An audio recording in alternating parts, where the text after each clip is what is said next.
ಈ ಪ್ರಚಾರ ಸಭೆಯನ್ನು ನೇತೃತ್ವ ವಹಿಸಿ ಇವತ್ತು ಏನು ನಮ್ಮ ಮಾನ್ಯ ಮುಖ್ಯಮಂತ್ರಿಗಳು ಚುನಾವಣೆಯ ಪೂರ್ವದಲ್ಲಿ ಈ ರಾಜ್ಯದ ಜನತೆಗೆ ಏನು ಮಾತನ್ನು ನಾವು ಕೊಟ್ಟಿದ್ವಿ ಆ ಮಾತಿನಂತೆ ನಡೆದಂತ ಏಕೈಕ ಮುಖ್ಯಮಂತ್ರಿ ಯಾರಾಗಿದ್ರೆ ಅದು ಸನ್ಮಾನ್ಯ ಸಿದ್ದರಾಮಯ್ಯ ಸಾಹೇಬರು ಅನ್ನೋ ಮಾತನ್ನು ನಾವು ಯಾವತ್ತೂ ಮರೆಯಾಗಿಲ್ಲ.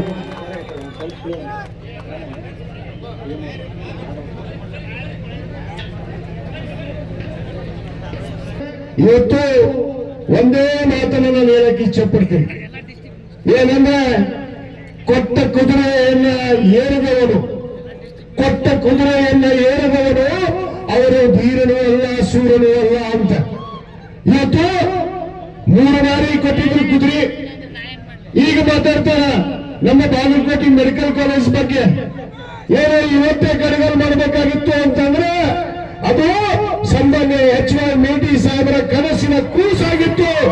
ಎಲ್ಲ ಬಡವರ ಮಕ್ಕಳು ಕೂಡ ಇವತ್ತು ವೈದ್ಯರಾಗಬೇಕು, ಇಂಜಿನಿಯರ್ ಆಗಬೇಕು, ವಿದ್ಯಾವಂತರಾಗಬೇಕು ಅನ್ನೋದು ಕಾರಣದಿಂದ ಇವತ್ತು ನಮ್ಮ ಮಾನ್ಯ ಮುಖ್ಯಮಂತ್ರಿಗಳಿಗೆ ಇವತ್ತು ಅನೇಕ ಬಾರಿ 2017ರಿಂದ 23ರವರೆಗೆ ಬರದೆ ಅದಕ್ಕೆ ಅನುದಾನವನ್ನು ಒದಗಿಸಿ ಇವತ್ತು ಬಾಗಲಕೋಟ್ನಲ್ಲಿ ನಮ್ಮ ಬಡ ಮಕ್ಕಳು ಕೂಡ ಇವತ್ತು ವೈದ್ಯರು ಆಗ್ತಾರೆ ಅನ್ನೋದಕ್ಕೆ ಇವತ್ತು ಸನ್ಮಾನ್ಯ ಸಿದ್ದರಾಮಯ್ಯ ಸಾಹೇಬರು ಇವತ್ತು ಶಂಕುಸ್ಥಾಪನೆಯನ್ನ ಮಾಡಿದ್ದಾರೆ.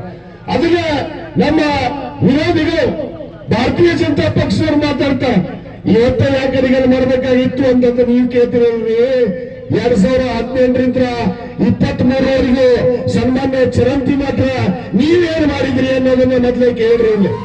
ಇವತ್ತು ARBC ರೈಟ್ ಬ್ಯಾಂಕ್ ಕೆನಲ್ ಆಗ್ಬಟ್ಟಿ ಇವತ್ತು ARBC ಕೆನಲ್ ಅನ್ನು ಮಾಡಿದವರು ಯಾರು? ಸನ್ಮಾನ್ಯ HY ಮೇಟಿ ಸಾಹೇಬರು. ಇವತ್ತು ಸುತ್ತಗುಂಡಕ್ಕೆ 110 KV ಸ್ಟೇಷನ್ ಆಗ್ತಾ ಇದೆ, ಅದನ್ನು ಮಾಡಿದ್ದಾರು ಸನ್ಮಾನ್ಯ HY ಮೇಟಿ ಸಾಹೇಬರು.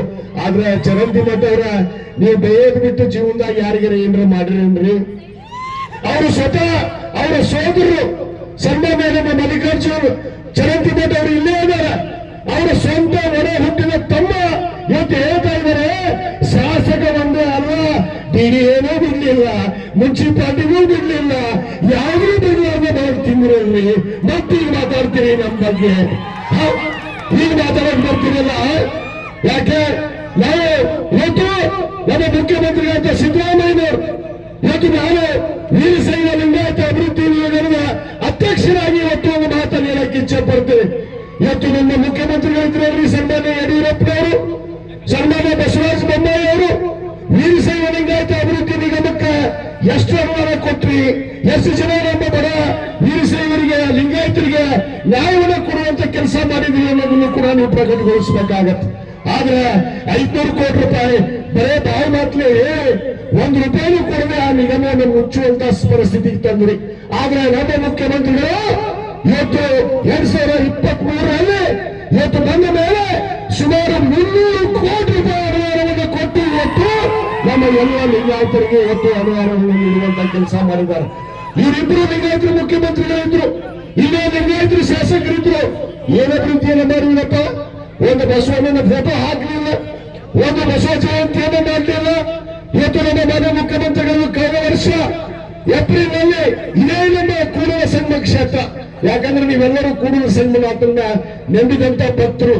ಇವತ್ತು ಆ ಕೂಡಲ ಸಂಗಮದಲ್ಲಿ ಅನ್ನ ಬಸವಣ್ಣನ ಒಂದು ಜಯಂತ್ಯೋತ್ಸವವನ್ನು ಮಾಡಿದ್ದು ಕೂಡ ಅದು ನಮ್ಮ ಮುಖ್ಯಮಂತ್ರಿಗಳಂತ ಸಿದ್ದರಾಮಯ್ಯ ಸಾಹೇಬರು ಅನ್ನೋ ಮಾತನ್ನು ಗಟ್ಟಿಯಾಗಿ ನಾನು ಇವತ್ತು ಹೇಳಬೇಕಾಗತ್ತೆ. ಇವತ್ತು ಅದಷ್ಟೇ ಅಲ್ಲ, ಇವತ್ತು ಅವರು ಪ್ರಥಮ ಬಾರಿ ಮುಖ್ಯಮಂತ್ರಿ ಆದಾಗ 2013 ಮೇ 13ನೇ ತಾರೀಕು ಬಸವ ಜಯಂತಿ ದಿವಸನೇ ಇವತ್ತು ಪ್ರಮಾಣ ವಚನವನ್ನು ತೆಗೆದುಕೊಂಡಂತ ಏಕೈಕ ಮುಖ್ಯಮಂತ್ರಿ ಯಾರ್ಯಾರು ಇದ್ರೆ ಅದು ಸನ್ಮಾನ್ಯ ಸಿದ್ದರಾಮಯ್ಯ ಸಾಹೇಬರು ಅನ್ನೋ ಮಾತನ್ನು ನಾವೆಲ್ಲರೂ ಗಟ್ಟಿಯಾಗಿ ಹೇಳಬೇಕಾಗುತ್ತೆ. ಬಂಧುಗಳೇ, ಬರೀ ಮಾತಾಡಬಾರ್ದು, ಮಾತಿಂತ್ರ ಏನೋ ಆಗೋದಿಲ್ಲ, ಮಾತಂತೆ ನಡೆಯುವಂಥದ್ದು ಕೂಡ ಆಗ್ಬೇಕು ಅನ್ನೋದಕ್ಕೆ ಯಾರಾದ್ರೂ ಒಬ್ಬ ವ್ಯಕ್ತಿ ನಮ್ಮ ದೇಶದಲ್ಲಿ ಇದ್ರೆ ಅದು ಸನ್ಮಾನ್ಯ ಸಿದ್ದರಾಮಯ್ಯ ಸಾಹೇಬರು ಅನ್ನೋ ಮಾತನ್ನು ಇವತ್ತು ನಾವು ಗಟ್ಟಿಯಾಗಿ ಹೇಳಬೇಕಾಗುತ್ತೆ. ಆದ ಕಾರಣ ಇವತ್ತು ಬಂಧುಗಳಲ್ಲಿ ನೀವು ಕೈ ಮುಗಿದು ವಿನಂತಿ ಮಾಡ್ಕೊಳ್ಳೋದಿಷ್ಟೇ. ಇವತ್ತು ಜಾತಿ ಮತ ಭೇದ ಅಂತೇಳಿ ಯಾವತ್ತೂ ಕೂಡ ಸನ್ಮಾನ್ಯ HY ಮೇಟಿ ಸಾಹೇಬರು ಯಾರನ್ನೂ ಇಲ್ಲಿ ತಾಲೂಕಿನಲ್ಲಿ ನೋಡಿಲ್ಲ. ಎಲ್ಲರಿಗೂ ಒಪ್ಪಿಕೊಂಡು ನಡೆದಂತ ಮನುಷ್ಯ ಅದು HY ಮೇಟಿ ಸಾಹೇಬರಾಗಿದ್ರು.